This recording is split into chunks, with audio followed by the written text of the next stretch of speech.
That's a nice bit of animation. Now I'm under pressure to be very professional. That bit of animation was done by our own amazingly talented Finn. Look at him. He's such a pretty boy. And you can find a link to his stuffs in the link in the description below. And with that, let's get on with the show. Hello everybody and welcome back to Jurassic News episode 2. This time we have a microphone, so it could be loud. And again, before we start, I just want to say a very heartfelt thank you to everybody who left support and likes and everything on the first episode. That really blew up. Like, I didn't know how this was going to go. I thought we'll just have a shot, just do a quick little thing. Before I knew it was like, oh, people really like this, okay. So here we are in episode 2 with breaking news! In my last episode, I mentioned something about Jeff Goldblum, but unfortunately, I couldn't finish the message because Whitney kept...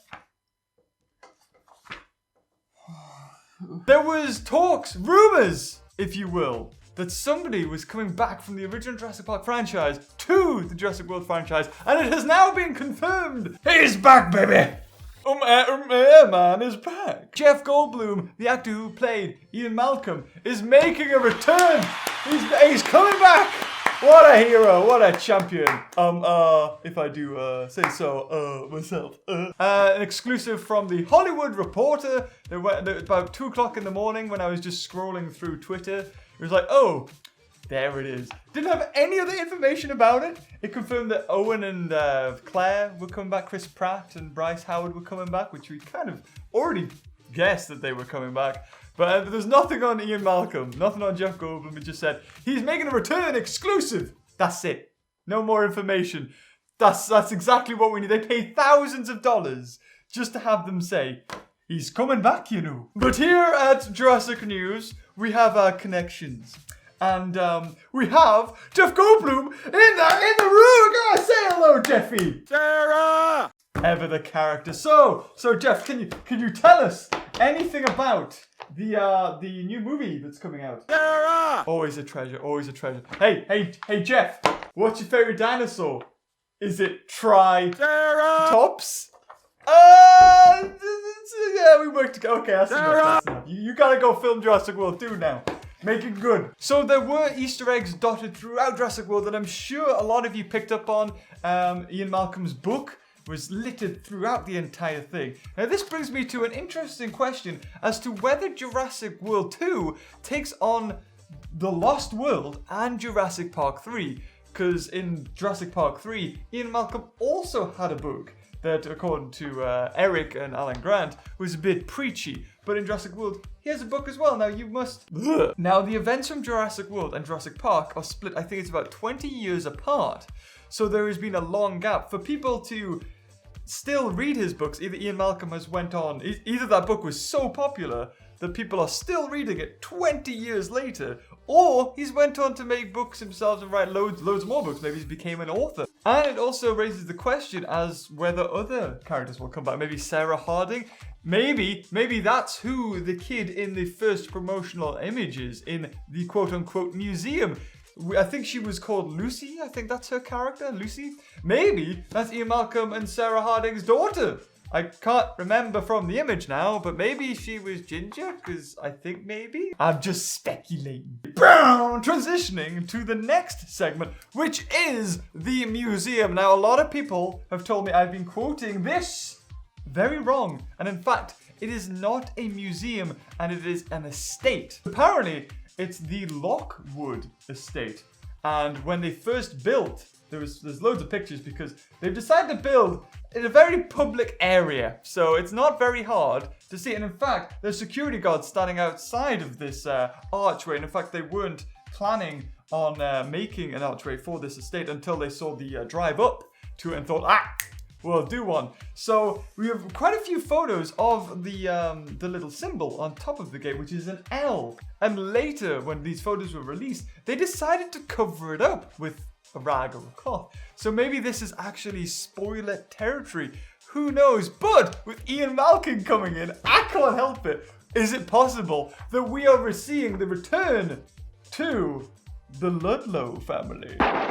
Do you remember in The Lost World you had Peter Ludlow, which was John Hammond's nephew, I think it was, who took ownership of InGen and the rest of the whole shebang when John Hammond stepped down as CEO or whatever of InGen. So is it possible that we are going to be turning to a more darker side? Maybe this is the rest of his family that have just as few cares and morals for these dinosaurs, which would also, I know I'm being an amazing news host today, would also bring us to the other things, the darker subject matter that has been hinted towards with Colin Trevorrow tweeting about all these animal rights activists. Look, actually, this is a really good shout. If you look at the original museum in quotations, at the very back, behind the Triceratops skeleton, which I think has been proven that Triceratops actually doesn't exist, is the L symbol again. So this is the Lockwood Manor or Lockwood Estate. So somebody very rich lives here to have a private collection of skeletons, dinosaur skeletons, even that, and some of them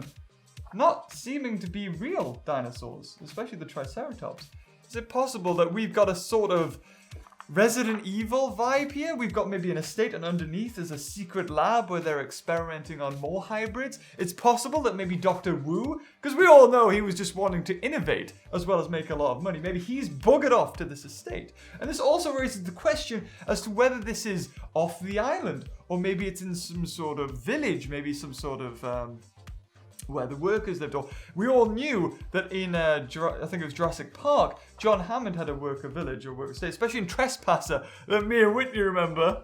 Do you remember that, Whitney? There was a worker village in that, and in fact, John Hammond had his own estate in there. And I loved that game. The story was great. I mean, there's a lot of problems. But the idea was there. Are we possibly seeing a return to this? The museum or estate seems very pristine in these images. So with this manor or estate of Lockwood, could it be possible that these dinosaurs are now being hunted for sport?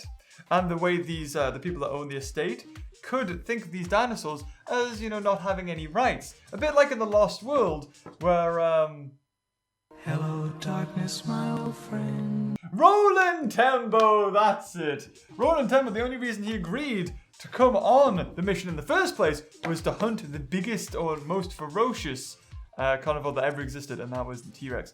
Is this in shot? So it's possible that we may be seeing more of that sort of storyline expanded into the territory of, you know, animal rights. Do they really have a right? And people protesting, save the dinosaurs. It's up to you. Speculate away, my beautiful people. Woo, that's Spy Jimbo. That's a lot of information. I don't even know what I was saying anymore. Went on a complete tangent. Very professional. Now on to another not so breaking bit of news. It was confirmed quite a while ago, but I forgot to mention it in the first part, that Rexy is coming back to Jurassic World 2. That's right, this T-Rex will now be in technically 3 of the franchise movies, which is crazy. And we don't know what's going to happen right now. All we know is that she's confirmed. Maybe she'll be moved from the island to somewhere else. One theory is that this Ludlow or Lockwood family, I was thinking maybe want to kill Rexy as a sort of revenge thing. Who knows? And we don't know again if Jurassic World 2 is taken into the events of The Lost World and Jurassic Park 3. We know that Jurassic Park happened. That movie did happen and is oh no, I'm gonna have to Google this. I don't know what that word is. That's really bugging me. On to other news while we work out whatever that word is. The helicopter scene, yes, we're moving back onto that, has apparently been keeping loads of locals awake and annoyed very early in the morning, and some reports are flooding in that apparently it shoots until 1 a.m. with helicopter rumbling and lights blasting across an entire housing estate. It's fair to say Jurassic World 2 isn't getting off to a best start with the locals there. Poor buggers. But we have other kind of intriguing images to show you of that helicopter scene. Photos have been taken of the people inside the helicopter wearing, you guessed it, yellow raincoats. I don't know why I said you guessed it, because canon! It's canon! Jurassic Park is canon to Jurassic World. Oh, hallelujah! Oh, really? You looked at My Little Pony to find out the word canon. Wow, okay. It took ages. It's canon. And you was a C. Concurrent, I was thinking, God damn it. Anyway.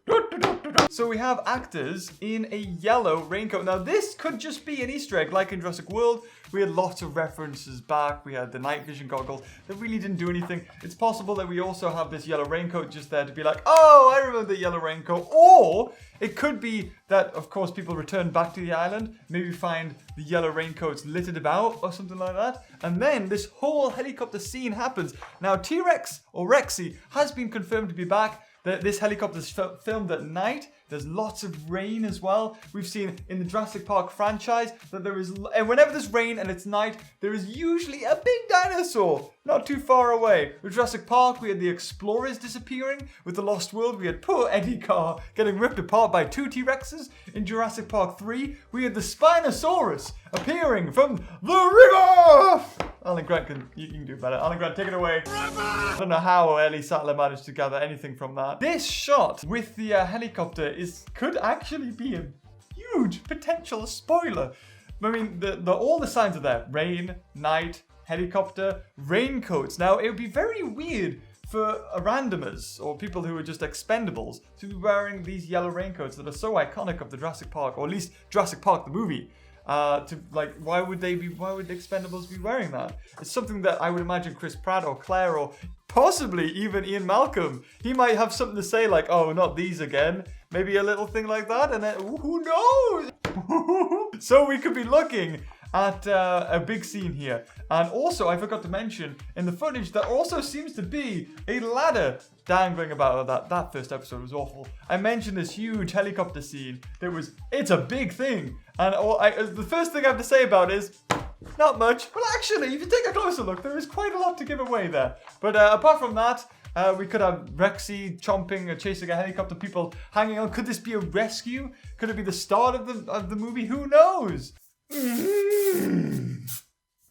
Nice and fresh. On to what could be incredibly spoilerific news, my darling. Kevin Lane is an actor who is playing a role in Jurassic World. But to give you more context as to why his role is actually more important than what may seem, he's not Chris Pratt, why should I care? Well, actually, in a Tumblr interview, he said he applied for 2 positions in Jurassic World and ended up getting a submarine pilot position.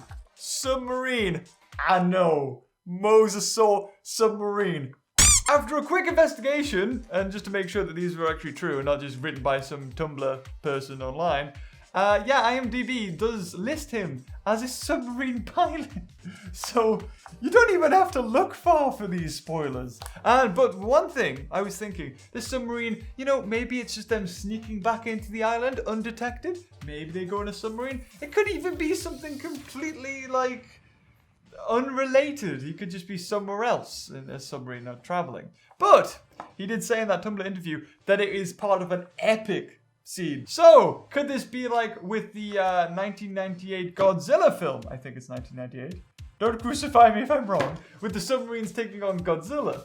Possibly, could we be looking at something similar to that? Could the Mosasaur be fighting the submarines? And how the heck did that thing get transported out? Because if you look at the original Jurassic World map, the lagoon is situated kind of center in the island. So, as far as I'm aware, there's no real way for that Mosasaur to get out. However, if I'm wrong about that, and the Mosasaur did somehow escape, and maybe they have to recapture it, it's possible that the Mosasaur did get out of that enclosure. If we look back, the fences weren't too high, and one flaw that I found in Jurassic World first watching it through was the fact that the Mosasaur can literally jump out of the enclosure and get something. Where he jumps out, she jumps out and finishes the fight with Indominus. So, isn't it very likely if in Jurassic World the power's out, the park's completely shut down, then the Mosasaur just happens to smash through a fence after testing the weaknesses. Hold on to your butts there, boys! And manages to get into the ecosystem, into the wide open world. And maybe this submarine scene is them trying to recapture it. Again, all speculation, my dear Watson. Oh, excuse me, that's my toast. You see, we cover a lot of news here, and I don't really have time to sort of eat. So sometimes we have to, take our lunch in between filming shoots. So, so good. I love toast. I love toast. He's behind me, isn't he? No! Looks like I'm not eating today. I love toys. Yes, I know. Shut up! And that about wraps up all the news we have for Jurassic News Segment 2. Thank you again for all the lovely, kind comments you guys have left down below and likes. Don't forget, keep commenting, keep the conversation going, speculations, theories, and all the jazz. We love to hear what your theories are. Jurassic World here and the Jurassic News team. What I thought would be a pretty cool idea is for you guys to have a chance of having your art, your fart, your good old fart. You can have your fart featured. Here's Jeff's. Oh, it's a squeaker. You can have your theory or fan art featured on this channel. Oh, sorry, I mean on this show. By just quickly tagging me on Twitter, which I think is at a gaming beaver, or you can hashtag Jurassic News. Either one works. I don't really do Twitter too much, but I think it's that. That's gonna have to wrap up the video. If you've enjoyed it, don't forget to click the like button. Really helps us out a lot. Arigato! And until next time, we'll be seeing you when Ian Malcom comes back in the studio and does the banana song. Peanut butter. Jelly. Bye!